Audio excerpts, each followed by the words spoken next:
Meninggal. Cut dulu. Saya ke Mbak Amen. Di Banyuwangi terkenal santet. Oh itu iya tuh. Ini project radio. Ini perusahaan radio.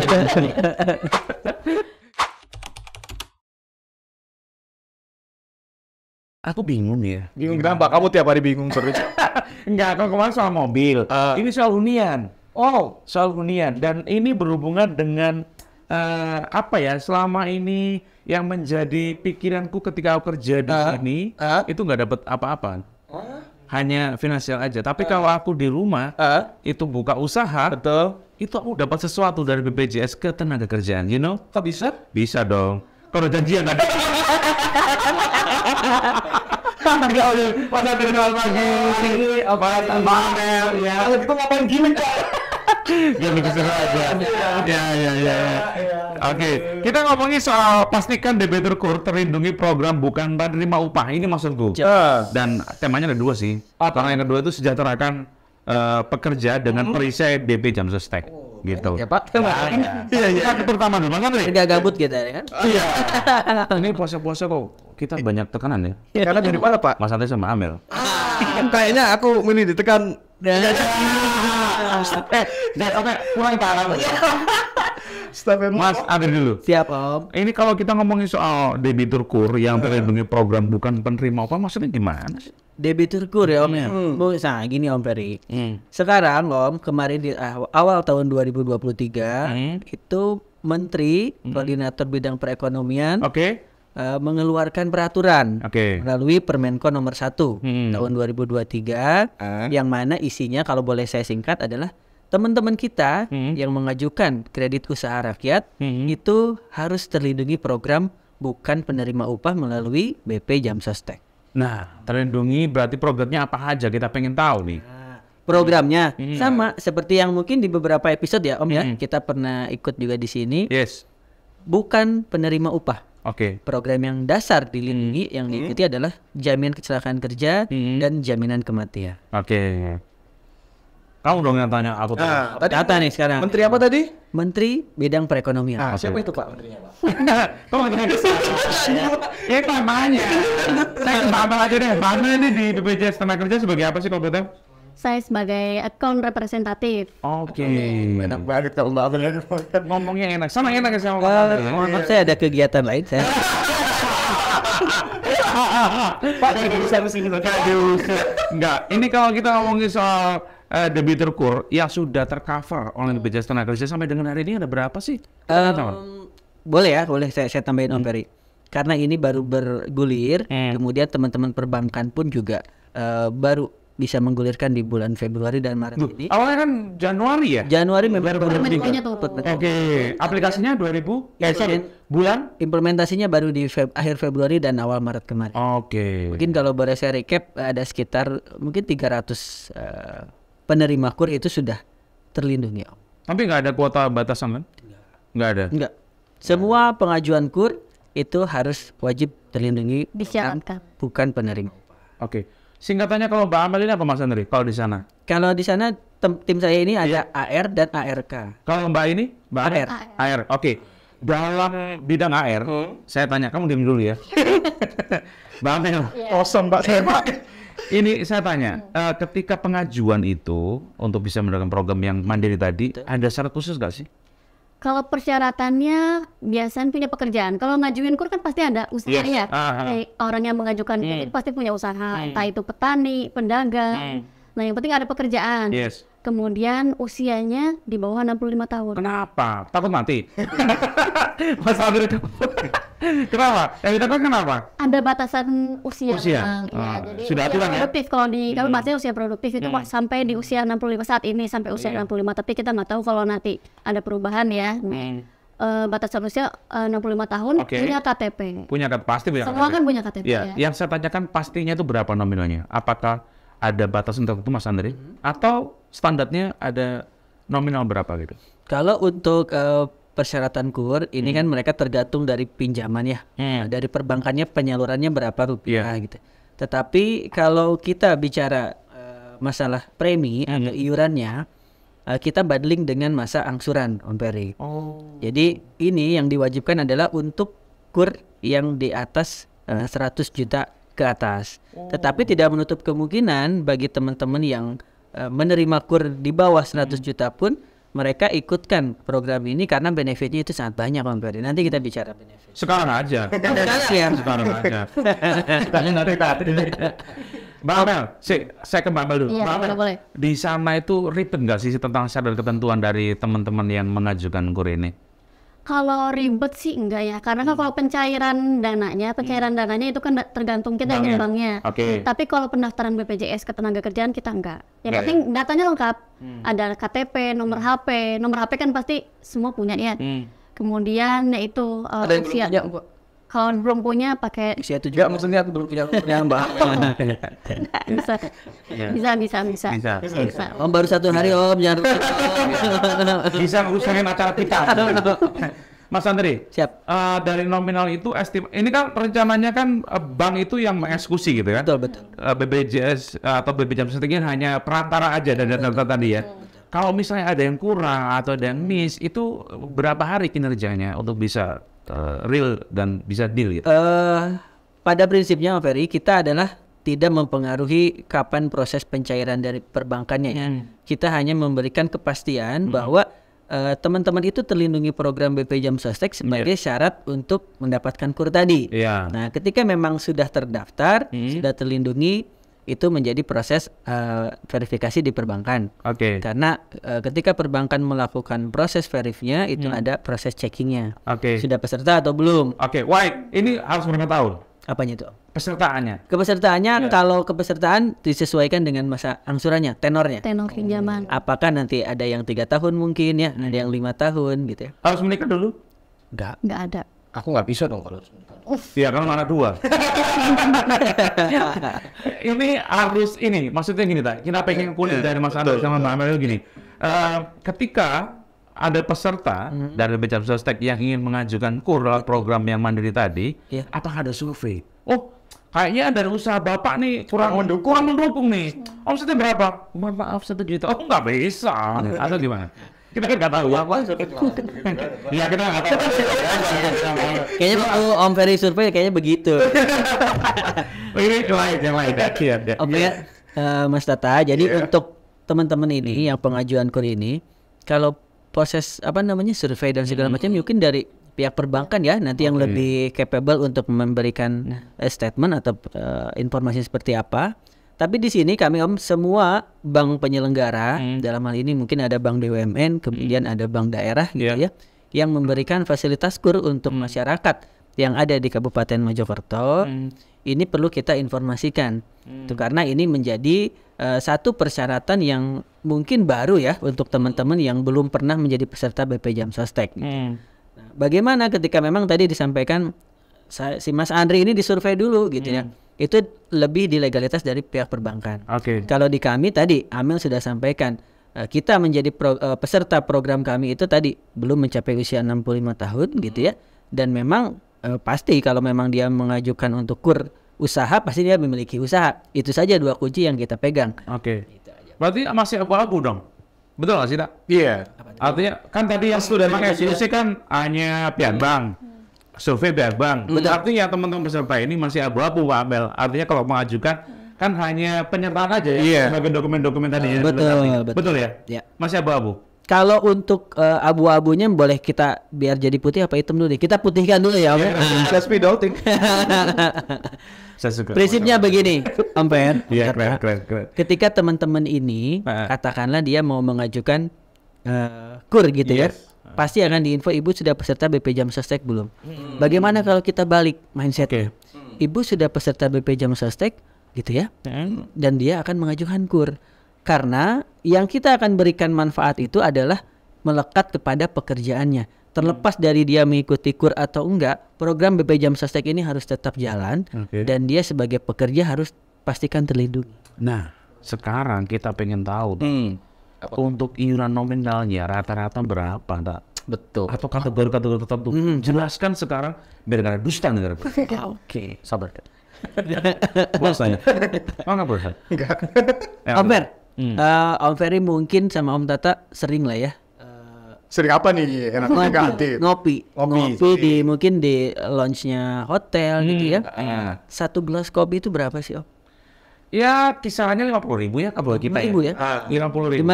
50.000 kita kunci ya di Iya. call of friend enggak. Enggak. 50.000 kalau untuk iuran jam sostek itu bisa 3 bulan, Om.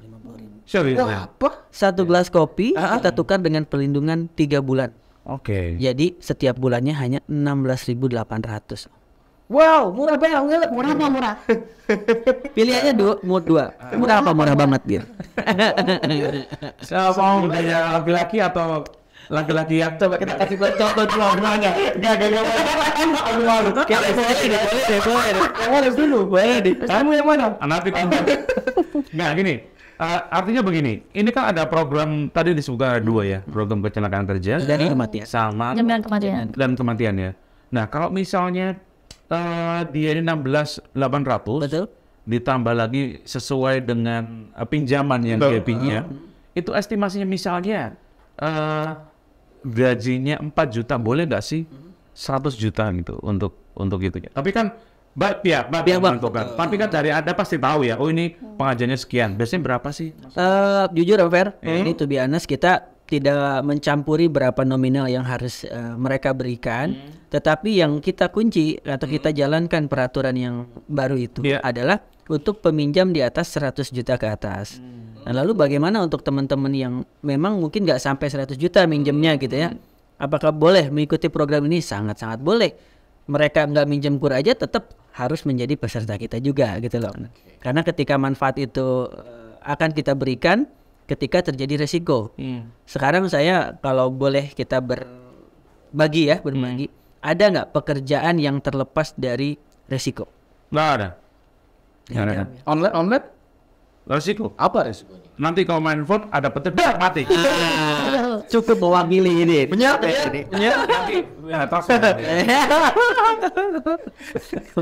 Penyiar juga. Nah, semua perlu resiko ya. Jadi Om Fer, saya lanjut.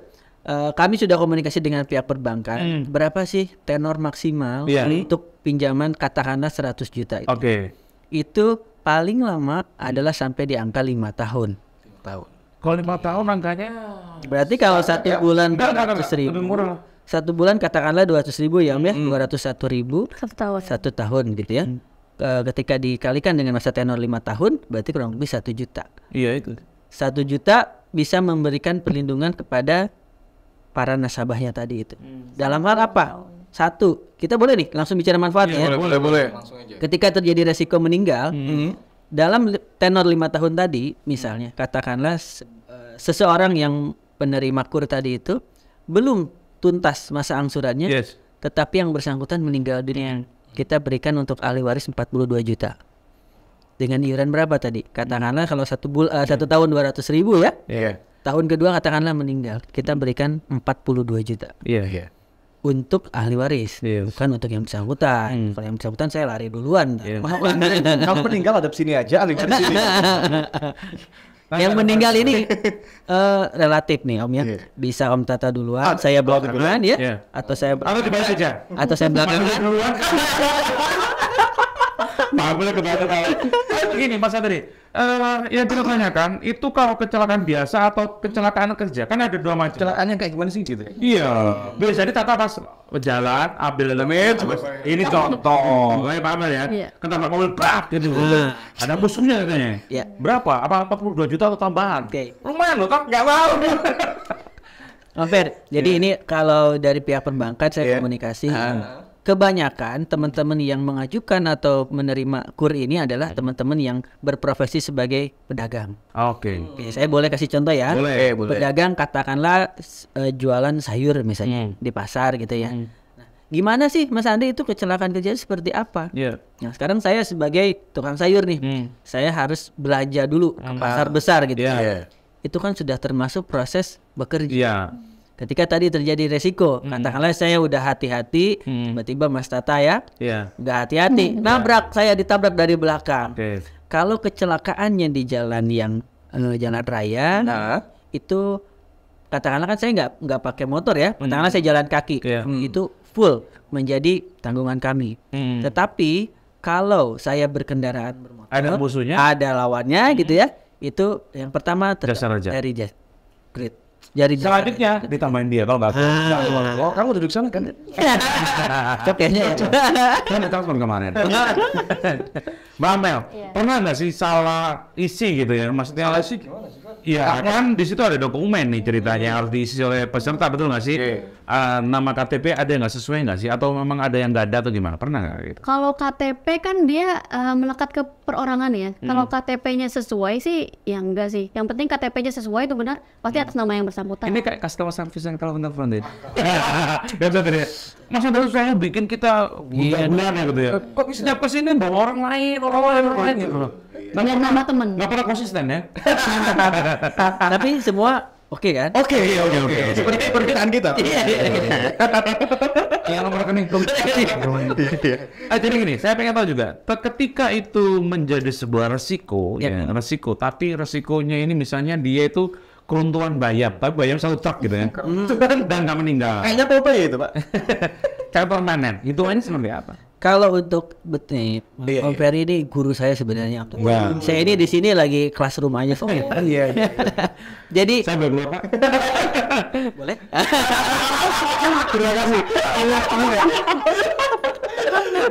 Ini mewakili pertanyaan dari para pedagang ya. Iya.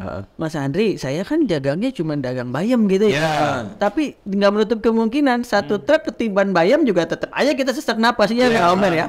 Katakanlah dari hasil itu terjadi resiko cacat.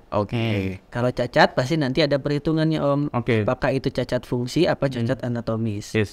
Ketika dinyatakan cacat fungsi, berarti fisiknya secara utuh masih ada, tetapi fungsinya saja yang berkurang. Yang tadinya tangan kita bisa berdada, ya, kalau kita bisa dada, gitu. Contohnya seperti ini. Itu berkurang. Ambil aja di situ bayamnya, itu kacanya, gitu ya. Jadi udah udah gini lompat-lompatan ya. Jadi sudah nggak bisa berfungsi sebagaimana maksudnya. Itu ada cacat fungsi. Tapi kalau cacat anatomis, katakanlah saya ini boleh bercerita ya. Kemarin ada salah satu nasabah KUR yang sudah terlindungi di tahun lalu, bulan September dia sudah ikut peserta. Kemudian di awal Januari kami menerima kabar duka. Jadi teman-teman penerima KUR ini dia berprofesi sebagai tukang bata Om. Tukang bata Om Tata. Jadi ketika melakukan proses loading bata gitu ya, dan dia kerap melakukan hal itu. Katakanlah ketika istirahat, dia duduk di atas tumpukan bata di atas truk. Nah, pada saat itu teman-temannya udah, ayo kita jalan. Tapi karena itu sudah menjadi proses dari kesehariannya dia, akhirnya dia tetap melakukan hal itu. Tapi kan dia sedang bekerja. Nah, singkat cerita, tanah yang dijadikan pijakan truk tadi itu ambles. Alhamdulillah. Kalau ini. Alhamdulillahnya nanti. Ketika ambles, truknya hilang keseimbangan, akhirnya jatuh. Temennya satu berhasil keluar. Nah, yang satu ini nasabah KUR ini ada beberapa yang harus saya informasikan. Yang pertama dia udah ketutupan oleh terpal. Yang ketiganya dia ketumpuk bata. Yang terakhir dia ketumpuk truk. Harus kehilangan nyawanya. Lalu bagaimana ahli warisnya? Apakah dia harus berhenti sekolah? Nah ini disinilah bukti negara hadir, wujud negara hadir melalui masyarakatnya tadi.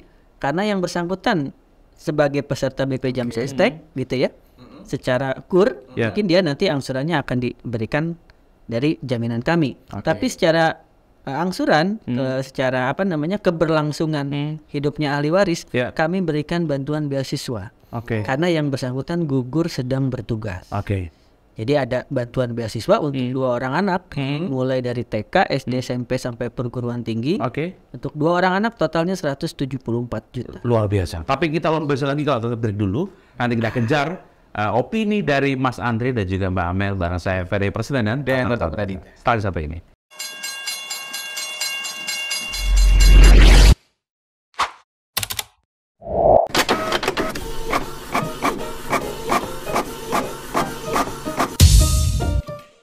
Narkoba adalah singkatan dari narkotika, psikotropika, dan bahan adiktif berbahaya.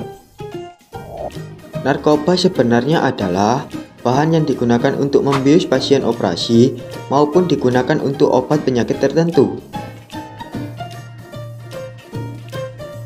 Namun karena penyalahgunaannya, narkoba dikonsumsi tidak sesuai dosisnya. Sehingga narkoba berdampak buruk bagi tubuh manusia.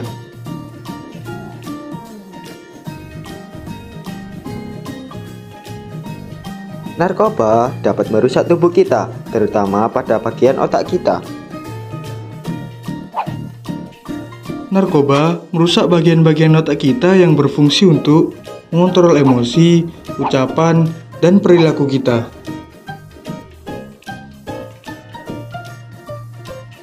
Jangan coba-coba ya. Iklan layanan masyarakat ini dipersembahkan oleh Diskominfo Kabupaten Mojokerto.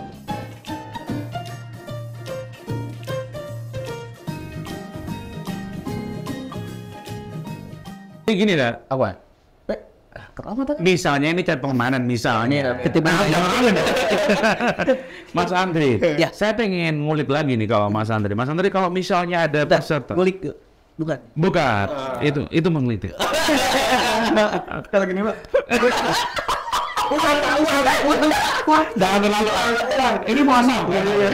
Saya boleh ngelamar jadi announcer di sini. Seperti yang menyenangkan ya? Iya. Di depan kamera aja. Depan kamera. Belakang kita sedih. Sekarang gini, saya tanya, kalau misalnya ada peserta yang sudah terlanjur ikut kur, kemudian meninggal, apakah ini angsurannya tetap jalan oleh ahli waris? Kata dia kan dekat-dekat 42 juta, betul. Tapi kalau misalnya dia ada lawannya, itu beda lagi, karena ada yang jasa raja yang betul domain ya. Tapi saya tanyakan dulu, yang awal banget ini, saya mewakili teman-teman peserta, kalau misalnya dia itu sudah kur, Betul. 200 juta. Oke, hangus nggak gitu atau kayak gimana? Iya, dia harus langsung lagi nggak sih? Atau cukup, ya udah selesai. Mati, udah selesai. Tapi nggak enak, dia akan tagih, bos. Enggak udah berjanji ya. Gimana? Oke, Ferry mungkin takutnya saya ada miss ya untuk angsuran sebagai A gimana gitu ya. Tapi kalau secara angsuran dia sudah menjadi peserta BP Jam Sostek, katakanlah kita berbicara angsuran yang tadi, katakanlah 100 juta gitu ya. Kalau meninggal, pasti tadi kan meninggal sebab apapun di 42 juta. Let's say katakanlah dia baru mengangsur 1 tahun gitu ya. Masih ada kewajiban sekian juta lagi. 42 jutanya itu bisa digunakan untuk menutupi itu terlebih dahulu, dan sisanya mungkin nanti itu tergantung kebijakan dari perbankan. Apakah memang itu menjadi ketika memang asuransi jiwa otomatis tertutupi gitu ya? Karena yang saya tahu kan ada yang begitu gitu ya. Tapi itu mungkin akan lebih Namanya ke bank ya? betul nanti. Karena kebijakannya di bank. Betul. Apakah dia mengangsur atau cukup sampai di sini? Betul. Gitu. Pertanyaan gini, kalau tadi BP dan Sostek memberikan sebuah santunan kepada ahli waris, katanya kalau tadi anak 2 ya, yang dicontohkan, kalau lebih dari 2 bisa juga? Boleh, tapi tetap dipilih aja 2. Oh, lebih 2. Ya, katakanlah Om Ferry misalnya 5 gitu kecil ya. nih, masih mau sekolah, apakah dia satu perguruan tinggi? Dan bagaimana untuk bisa mengambil itunya? Santunannya, manfaatnya? ya. Apakah setahun sekali atau langsung berikan semuanya? Ini saya produktif banget ya. Iya. Persiapan. Iya. Dapat peserta apa? Iya. Udah peserta, Om Ferry udah peserta. Disediain desa. Ini Om Fer. Jadi katakanlah si ahli waris tadi mempunyai 3 orang anak. Yang 1 sudah perguruan tinggi. Yang 2 ini masih TK dan SD. Itu alangkah lebih baiknya kita geser ke yang nomor 2 dan 3. Karena masa pendidikannya lebih panjang. Gitu ya.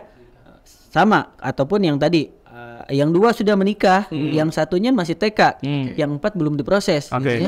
Nah, yang belum diproses ini belum bisa kita berikan bantuan. Karena pada saat yang bersangkutan meninggal dunia belum tercatat sebagai anggota keluarga. Jadi yang bisa kita berikan hanya 1 orang anak. Yang tadi di posisi terakhir saja. Kalau uang pendidikan tadi, kalau misalnya nggak sekolah nih, nggak mau sekolah nih, diambil uangnya aja, itu bisa nggak? Nggak bisa. Karena dibuktikan dengan tadi surat aktif sekolah ketika di SPP-nya gitu ya. Kemudian kalaupun dia tidak melakukan kegiatan di universitas atau perguruan tinggi, minimal ada kegiatan pelatihan-pelatihan yang serupa. Gitu. Jadi tetap kita berikannya per kapan Mas Andri? 1 tahun sekali. Kita berikan. 1 tahun sekali diberikannya. Itu sampai perguruan tinggi? Sampai lulus S1. Tapi ada batasannya ya, maksimal 5 tahun satunya. Oke. Kalau lewat dari 5 tahun ya jangan kayak Mas Tata, jangan diikuti. Iya. Cuma masalahnya Tata ini nggak bisa terdaftar nantinya. Karena kalau misalnya dia punya istri sah sama istri yang sendiri, mana dulu kan? Yang sah. Yang saya. Yang dia cepat ini. Sorry, anak tiri. Kalau misalnya Mbak Amel ketawa-ketawa aja nih. Sabar, saya punya pertanyaan buat Mbak Amel ya. Mas Andri, kalau dia ada juga misalnya peserta yang menikah secara sah, terus ada yang siri itu punya anak juga. Ini juga dikasih program ini cover. Di cover. Yang tercatat di kami yang sah. Kalau sah dua, kalau yang sah kamu punya nggak besar? Jangan suruh Mbak Amel ya. Mbak Amel nih hari ini mulai di Mojokerto. Kerjanya, iya. seru ya Mbak. Betul. Karena family Mbak Amel ke sini, dia sungguh dulu sama sesepuh di mana. Nah, Ferry ada. Nama kerja langsung dibawa ke Mbak Amel, dulunya dinas di mana di BP Jakarta ini? Sebelum di Jakarta. di Banyuwangi. Di Banyuwangi. Masih di Jawa Timur juga. Kenal kasus nggak kok bisnis? Nggak. Kok jadi pindah gimana? Karena udah lama di sana. Oke. Bisa nggak sana ya? Udah pindah ke Jakarta? Kalau di BPJS Ketenagakerjaan itu memang Harus siap? Iya, harus siap dipindah kapan aja. Kapanpun gitu. Di Banyuwangi. Sebelumnya di Banyuwangi. Berapa tahun? 5,5. Sebelumnya? Pertama di Banyuwangi. Pertama Banyuwangi, yang kedua di sini. Oke, berarti asli Banyuwangi kah? Aslinya Bandung. Oh, Bandung. Sama. Gelis. Ya, apa tuh? Cepet maksudnya. Oh,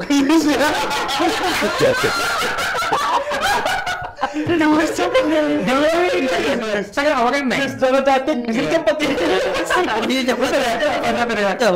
Gelis di sini cepat. Saya kan ini katakan neng ya.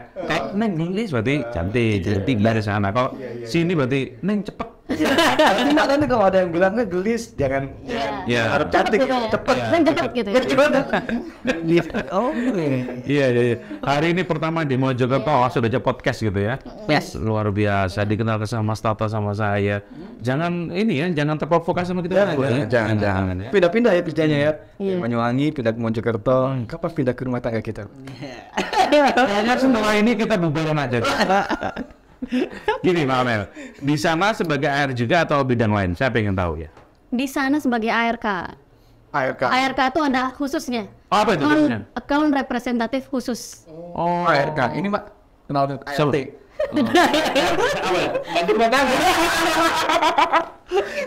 Pak Amel, ini kalau ditanya di AR dulu ya, saya AR dulu. Ini melakukan kunjungan-kunjungan ke perusahaan atau ada side job khusus nih?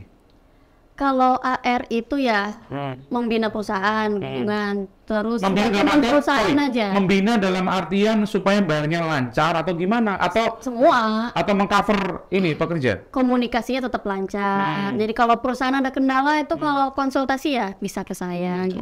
Oh iya. Iya bisa. Ya perusahaannya dibina ya. Iya, apalagi 5 tahun. Iya, awalnya emang indah. Setahun, 2 tahun, 5 tahun, hati-hati.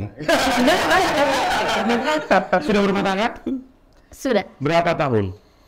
2 tahun. Gua kok mikir lama gitu. Itu yakin gak yakin gitu baru ketemu. Banyak ketemu. Mas Adil juga baru kesini ya, ngajar Mbak Amel ini ya. Nanti 5 tahun beda lagi podcastnya. Ferry, ngapain kamu?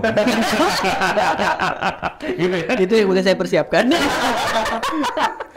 Oke, kita lebih detail lagi. Kalau misalnya bina perusahaan, ada nggak perusahaan-perusahaan itu yang bandel menurut Mbak Amel? Kalau di sini belum tahu ya. Iya, belum tahu kan. Yang baik-baik bandelnya tuh gimana ya? Kalau bandel biasanya kalau yang susah dihubungin. Kalau perusahaan itu kan klasifikasinya beda-beda. Kalau bandel mungkin ada yang perusahaan tuh ada yang rutin bayar, ada yang nggak. yang iurannya nggak lancar, beda-beda lah. Gitu. Jadi memang dikatakan bandel, gimana kita aja bisa ini komunikasi. Tapi kan Mbak Amel kan nggak langsung ke direkturnya kan? Ada beberapa bagian kan? Biasanya HRD. HRD-nya. Dalam pengalaman Mbak Amel di Banyuwangi sebagai AR ya, tadi saya sebutkan ARK yang khususnya. Binanya seperti apa? Dilus-lus ini atau gimana? Kalau di Banyuwangi kemarin saya sempat pegang 2.000 perusahaan. Oh, dipegang. Berapa Pak? 2.000 perusahaan. Berarti tidak beda semua betul apa? Jangan mencari teman-teman dong. Gimana nyurutin tender? Karena ada banyak perusahaan jadi nggak sempet semuanya dikunjungin ya. Paling biasanya ya itu yang misalnya agak nakal perlu disentil sedikit. Oke. Sampaikan saja Pak. Iya. Dia juga ngasih surat cinta betul ya? Iya, disuratin. Itu ngasih surat cinta itu ketika ada perusahaan yang bandelnya seperti apa sih? Telat bayarnya sampai berapa bulan? Iya, apa sampai disuratin? Surat cinta nih. Kalau misalnya udah tua 1 tahun lebih misalnya udah kategorinya udah macet ya gitu itu ya bisa disurati, tapi biasanya kita kunjungin dulu sih. Dan kita perusahaan mobil itu kan biasanya ada kenalannya apa, kita harus tahu dulu. Gitu semua. Itu laporannya nanti ke Pak Bos ya? Gimana? Nanti laporannya ke Pak Bos? Iya, kayaknya Pak Bos saya nih. Iya. Saya pengen tahu. Kenapa Amel dipersiapkan di Mojokerto? Saya pengen tahu. Kalau di Banyuwangi 2.000, kalau di Mojokerto ada berapa? Pak Bos? Nanti karena ini harus menggantikan rekan saya yang harus bertugas ke tempat lain, otomatis rolling gitu ya? Rolling gantian. Jadi ini as information ya, ini kita rollingnya seluruh Indonesia hampir. Dan itu nggak boleh ditolak? Nggak boleh. Ada dari Sumatera ke Timika, ada dari Timika ke Nabire misalnya gitu ya, ataupun ada yang dari Jawa Timur ke DKI misalnya itu masih alhamdulillah gitu ya. Amel dari Banyuwangi ke Mojokerto alhamdulillah. Tapi nggak menutup kemungkinan ya untuk teman-teman yang lain ada yang sudah berpindah ke unit kerja yang lain. Ketika Amel waktu itu di Banyuwangi, kantor cabang itu kalau kami ada klasifikasi Om Peri, Om Tata, Banyuwangi itu kelas 3. Nah ini naik ke kelas 2. Mojokerto kelas 2 teman-teman? Mojokerto kelas 2. Kelas satunya di mana? Kelas 1-nya di Surabaya. Ada Sarimun, kemudian ada Sidoarjo. Kalau yang kelas 1 di Jawa Timur ya. Naik kelas berarti. Naik kelas. Baik. 2.000 ya. Kalau di Mojokerto berapa? Mungkin nanti yang bersangkutan akan membina kurang lebih sama lah, mungkin selisih 500-300. Lebih banyak? Lebih banyak. Pastinya. Karena yang kita berikan perlindungan kan 2, wilayah operasional, kabupaten dan kota ya, ya. Itu yang saya pengen tanyakan. Berarti Amel sudah dipersiapkan dalam rangka untuk menghancurkan perusahaan-perusahaan bandel, termasuk menghancurkan Om Peri. Ini harus bisa dihancurkan udah lulus. Ini baru kita ngomongin soal program KUR peserta ya. Belum kita ngomongin soal perisai. Ini katanya perisai itu ada apa manfaatnya juga. Perisai dulu apa Pak? Perisai itu pikiranmu pasti image-nya tameng gitu kan, bahwa kayak ini Captain America gitu kan. Iya. Betul. Dia biar saya bisa dijelaskan apa sih perisai? Perisai itu adalah singkatan Penggerak Jaminan Sosial Indonesia. Nah, kenapa? Betul tadi filosofinya dari Om Peri adalah tameng. Tameng itu kalau kita ibaratkan mau perang, dia merupakan sebagai alat pelindung. Iya, pelindung. Kita sebagai pekerja melindungi kita dengan program BP Jam Sostek. Oke.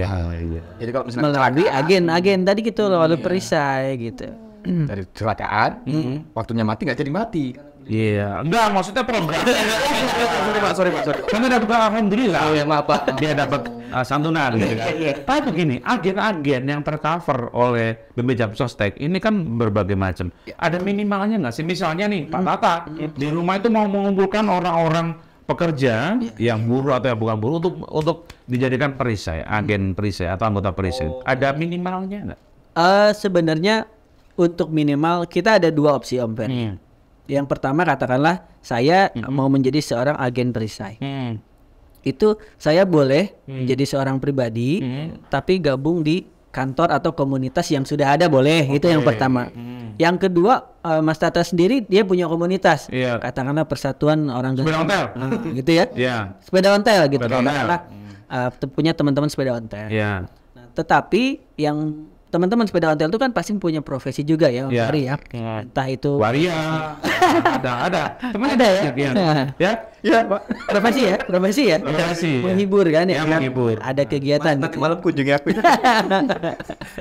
Itu, jadi boleh ketika kita punya komunitas itu boleh membentuk suatu kantor, kita sebutnya adalah kantor perisai. Yang mana kantor perisai ini dia harus memiliki 5 agen. 5 agen. Betul. Satu agen berapa anggota? Satu agen berapa anggota lebih baik. Artinya, kenapa saya tawarkan opsi ini? Ketika kita sudah punya komunitas, kemudian kita buka rekening atas komunitas itu, nanti akan ada fee. Nah ini menarik nih, kalau masalah cuan kayaknya Om Ferry sama Om Tata nih. Berapa emangnya? Kalau kita boleh tahu berapa? Dari 16.800 itu ya? Iya. Apa yang diterangkan? Nggak ada. Dari 16.800 kita untung cuan berapa sih? Ibaratnya begini Om Tata. Oke. Ferry ya.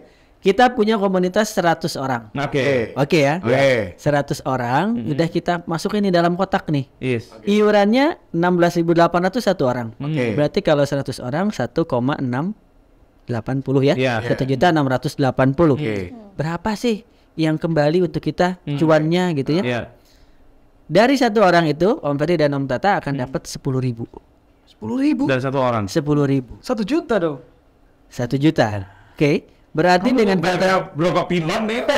Ya jelas lah, kalau 10% ya 1 juta bos. Ya. Banyak banget. Iya. kita nggak hitung persentase, kita hitung per kepala. Satu kepala 10.000. Ya. Tetapi dengan minimal pendaftaran setiap bulannya itu harus 25 minimal. Jadi kalau ingin dapat 10.000 dari satu orang, minimal setiap bulan kita harus rutin mendaftarkan 25 orang. Jadi katakanlah bulan 100 tadi 100 sudah dapat nih, pasti itu dapat 1 juta. Oke. Tapi Bulan depan kalau ingin dapat lagi 1 juta? 1 juta, tapi minimal 10.000 satu orang itu 25 orang. Jadi minimal 250. Harus ada nambah. Berarti 125. Tetapi katakanlah di bulan depan ini mereka nggak ada penambahan nih. Tapi kan yang 100 orang tetap bayar. Betul nggak? betul. Itu akan dapat iuran 15%. Fee-nya 15% dari iuran. Berapa, Pak? coba kepancing. Itulah kenapa saya tawarkan opsi menjadi kantor. Karena akan ada persentase yang masuk ke kantor, yang satu masuk ke agen. Oh, nggak rugi ceritanya negara. Karena ini punya negara. Bos. Punya negara. Kalau ada agen persen gitu ya Mbak Amelia, terus dikasih 10.000, 10%, 6.000 ya kalau 100, kalau 1 juta orang. Dia kan udah orang-orang dapat duit, ya. Itulah kami buka informasi di sini supaya banyak membuka lapangan pekerjaan. Boleh jadi teman-temannya Om Ferry, teman-temannya Om Tata yang mereka punya jaringan luas, gitu ya, punya komunitas, dan pastikan mereka memiliki kegiatan usaha, itu boleh kita lindungin. Jadi istilahnya Om Ferry melindungi 100 orang hanya dengan 680.000. Karena 1 jutanya akan kembali untuk agen-agen tadi itu. Iya, tapi saya takut juga ya. Takut kan? Takut nggak ada yang bayar. Nggak dapet tuh. Bisa ya. Dan tapi kita kalau begini positif dan semua. Iya, bisa dari semuanya. Kalau nggak ada kendala. Iya. Kalau ada kendala gimana bos? Maksudnya nggak bayar tadi? Enggak, kan bulan pertamanya 100 orang nih. Oke. Si agen dapat 100 juta. Oke. Betul ya? Kalau bulan depan ada yang nggak bayar separuh misalnya, dapat lagi nggak? tetap iuran, 15% tapi dapat tadi. 15%, hanya dapat 15% dari iuran yang terkumpul. 1 jutanya nggak per 1 tiap jutanya bulan. nggak dapat. Oh iya. Jadi nanti kita simulasikan mau berapa sih setiap bulan teman-teman agen ini dapat penghasilan gitu ya. Katakanlah Mas Andri saya ingin dapat 3 juta sebulan. Ya udah, berarti setiap bulan Anda harus akuisisi sekian atau mendaftarkan sekian banyak orang ditambah dengan iuran yang sudah aktif. Kan begitu. Iya. Ya daripada kamu babi ngepet Pak. Ya sudah selesai lah, itu haram Pak, jangan diterus-terus. Kan puasa masih off. Nanti setelah lebaran baru kita jalan lagi. Ya. Ini yang jagain lili. Sama yang sama Gunung Kawi. Ada salah loh Om Per. Ya. Termasuk pekerjaan yang bisa dilindungi sebagai pekerja bukan penerima upah adalah paranormal. Oh, Paranormal itu sudah tadi. Betul. Kak, bapakmu berarti bisa kan? Nah, bapakmu juga kan sama dukun tak? Iya. Tapi apa kok bisa dilindungi? Memang paranormal kan biasanya bisa melindungi dirinya sendiri ya. Enggak juga sih. juga ya. Maksudnya gini, ya kita pikir tuh gini. Tahunya apa gitu? Apa manfaatnya tuh paranormal? Kan dia udah gak normal sebenarnya. Iya kan? Tapi secara profesi itu sudah diakui sebagai profesi. Tapi ada yang daftar itu. Ada, dan itu memang di daftar list jenis pekerjaan itu paranormal. Ada masuk kategori. Ada masuk. Apakah paranormal tidak meninggal? Cut dulu. Saya ke Mbak Amen. Di Banyuwangi terkenal santet. Aduh iya tuh. Ini satu radio. Ini perusahaan radio. Mbak Amen, kalau di sana juga ada. Di sana ada. Yang kategori jenisnya pekerjaannya paranormal gitu. Ya ada. Seluruh Indonesia itu Operi, seluruh Indonesia. Ini saya baru tahu loh. Serius baru tahu. Keren ya. Termasuk saudara-saudara kita juga yang berprofesi Apa lagi? kegiatan olah vokal. Itu kan hibah. Iya. Bukan. Apa Pak? Penyanyi. Ini yang di room atau yang? Termasuk kalau saya boleh perhalus sebagai pemandu lagu itu sudah Itu menjadi juga ada. Ada. betul. Serius Pak? Cover. Betul. Apa yang dilindungi? Apa yang dilindungi? Kan dia tidak ngomong. Itu kan itu hanya di momen-momen tertentu. Tapi dalam rangka dia pulang ke rumah gitu ya. Iya. Kemudian kalau boleh jadi mungkin bisa jadi dia punya tindak kejahatan di orang lain. Yang terbakar api cemburu gitu ya. Oh ya, pernah dulu di Mojokerto yang banyak air itu ya. Air raksa. Itu termasuk kecelakaan kerja. Oh gitu ya? Betul. Tapi ini cerita-cerita pemandu lagu saya pernah sosialisasi nih sama pemandu lagu di tempat. Kok ada saja sih? Gimana? Tujuan saya ke sini. Oh iya. Biar Badu mbak kita dia. Amel nanti saya boleh minta WA-nya. Iya. Gimana itu? Jadi pas sosialisasi itu ada salah satu pemandu lagu juga nanya, Mbak, ini kalau misal saya lagi kerja nih, terus kemudian saya hamil, itu masuk kecelakaan kerja. Bener ada segitu. Terus dia mau gimana? Sempat bingung ya. Maksudnya hamil kok kecelakaan kayak gitu. Maksudnya Ini gak akibat uang teremangnya. Terus gimana Pak? itu ya, kalau hamilnya itu kan nggak masuk ya. Kalau hamil kan BPJS Kesehatan. Iya. Gitu. Jadi kecelakaan kerja itu maksudnya bukan hal seperti itu. Iya. Kerja misalnya itu kena tindak kejahatan. Itu hak sikap dan moral ya. kesenggup, lagi colokin mic keset. Iya nggak? Iya. Kan pulang lah tadi. Iya. Oke, tapi keren ya. Mereka animonya gimana setelah ditawarin nih? Ya, data mereka tetap karena kan tetap ada resiko mereka. Karena Malam kan. untuk teman-teman kita yang berprofesi seperti itu kan ada yang memang dilindungi oleh pemberi kerjanya, ada yang dia freelance kan. Nah, lebih yang freelance inilah yang kita daftarkan sebagai tadi pekerja bukan penerima upah. Walaupun sudah disetarkan sama om-om, tapi itu nggak tiap hari begitu ya. Dia disetarkan sama BPJS Sostek gitu ya. Saya keren loh sama Mbak Amel sama Sandrine. Keren aja kita berdua supaya kita sosialisasinya mantap gitu. Oh, kerennya di situ ya Pak? Iya. Pak begini, ini untuk masyarakat atau warga umumnya, untuk saudara-saudara kita yang disabilitas, gimana nih ceritanya? Ya, Ada juga. Ada juga, benar Om Tata. Jadi teman-teman kita mungkin sebagai informasi ya, kalau di kota kemarin boleh ya saya cerita ya. Di kota teman-teman kita yang memang termasuk di dalam penyandang disabilitas. Mereka memiliki kegiatan Om Tata, Om Ferry. Katakanlah ada yang berprofesi juga mungkin paralimpik atlet gitu ya. Kemudian ada yang mereka punya kegiatan usaha juga. Nah itu kemarin oleh kota sudah diberikan perlindungan. Nah tetapi ini kita juga di kabupaten dalam proses untuk memberikan edukasi yang sama. Karena pada prinsipnya status dari seseorang itu tidak menghalangi pekerjaan. Dan semua yang memiliki pekerjaan memiliki resiko pekerjaan, betul ya? Dan untuk itulah kenapa BV Jam Sostek harus hadir memberikan perlindungan kepada seluruh pekerja. Jaminannya juga sama ya? Sama, minimal dasar itu adalah kecelakaan kerja dan kematian. Katakanlah kita mau bangun rumah gitu ya, fondasinya tadi itu jaminan kecelakaan kerja dan jaminan kematian. Setelah itu yang dasar terpenuhi boleh ada tabungan hari tua, ada jaminan pensiun. Tetapi yang dasarnya ini yang harus kita sama-sama kita penuhi dulu, jaminan kecelakaan kerja dan jaminan kematian. Iya gitu, betul. Iya. Ngerti nggak? Ya ini mau tanya apa tadi? Bisik-bisik aku. Oh gitu ya? Kalau saudaraku yang pengemis bisa nggak kata gitu? Manapun mau di jalanan, Jawab aja Mas. itu katanya gimana Mas Andri? Emang ada profesi pengemis gitu? Sebenarnya pengemis, mohon maaf ya, pengemis, pemulung itu mereka kan profesi, betul. Mereka juga bekerja, tetapi dalam hal ini mereka termasuk dalam kategori pekerja rentan. Apa itu bocah? Kenapa pekerja rentan? Rentan dan terhadap resiko, betul nggak? Rentan terhadap kehidupan ekonomi, gitu ya. Kepada yang bersangkutan itu mereka melakukan kegiatan apa saja yang dia lakukan untuk memenuhi kebutuhan hidup sehari-hari, kan betul?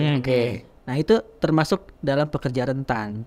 Jadi dalam hal ini pemerintah melalui di kementerian PDTT ya, Kementerian Desa dan Daerah Tertinggal itu memberikan himbauan kepada seluruh desa, kepada bupati wali kota untuk menjalankan implementasinya. Dalam hal apa? Melindungi. Satu desa itu memberikan perlindungan 100 pekerja rentan. Oh, berarti bisa. Jadi desa tapi yang cover untuk mengurangi angka kemiskinan. Karena boleh jadi tadi pengemis, pemulung gitu ya. Ketika yang bersangkutan sedang bekerja tiba-tiba ketabrak mobil misalnya, otomatis kan meninggal dunia, akan timbul kemiskinan baru. Bisa jadi pas dia lagi bekerja, entah pemulung, entah yang dipulung itu sepeda motor ya, terus dia dikejar-kejar akhirnya mati, dia juga pas ngemis ditawar mobil macet, bisa jadi kayak gitu kan? Iya bisa, makanya nggak nangis biasa aja. Kita sudah desa ya, 100 ya. Rentan itu masalah rentan, dia tuh organ kita. Alhamdulillah lah Pak ya. Tapi di akhir ini saya pengen menggarisbawahi underline sama Mbak Amel. Mbak Amel, tugas baru ya. Mojokerto orangnya seperti kita susah. Ya? Angel. Angel. Jangan sampai putus asa. Kayaknya kamu tok, Sir. Terakhir statement, saya pengen Mbak Amel ya memberikan sebuah statement gitu di awal kerja hari ini, hari Senin. Atau mau saya sama warga Mojokerto? Boleh, saya disempurnakan sama Mas Andri ya. Sebagai bosnya, oke? Silakan. Oke, untuk warga masyarakat pekerja di wilayah Kabupaten Kota Mojokerto, segera daftar jika memang belum terdaftar sebagai peserta, segera daftar di BPJS Ketenagakerjaan. Dengan daftar BPJS Ketenagakerjaan, kerja keras bebas cemas. Oke, Mas Andri. Kalau saya hanya 2 saja. Ya apa tuh? Panjang-panjang nggak? Sayangi diri dan lindungi keluarga. Segera datang ke kantor BPJS Ketenagakerjaan. Itu saja. Kirain saya yakin mantap. Gitu. Oke, kita thank you banget ya. Saya yang thank you Om Tata. Luar biasa, Mas Andri. Luar biasa, Mbak Amel. Thank you. Semoga tetap ini ya kerasan di waktu ini ya. Walaupun orang-orang seperti kita berdua nih yang agak-agak susah diatur. Tapi kalau kita tetap semangat gitu ya. Karena bagaimanapun pekerjaan itu pasti ada halangannya. Pasti ada rintangan. Ini untuk penyemangat kita. Oke. Ada sebuah kali yang disebutkan. Masya Allah.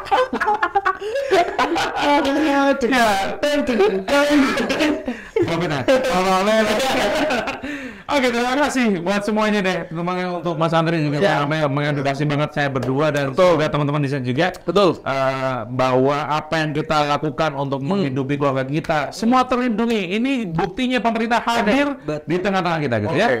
Dan saya Ferry Prasetya pamit. Saya Tata Prasetya pamit. Wassalamualaikum warahmatullahi wabarakatuh. Selamat siang. Bye bye.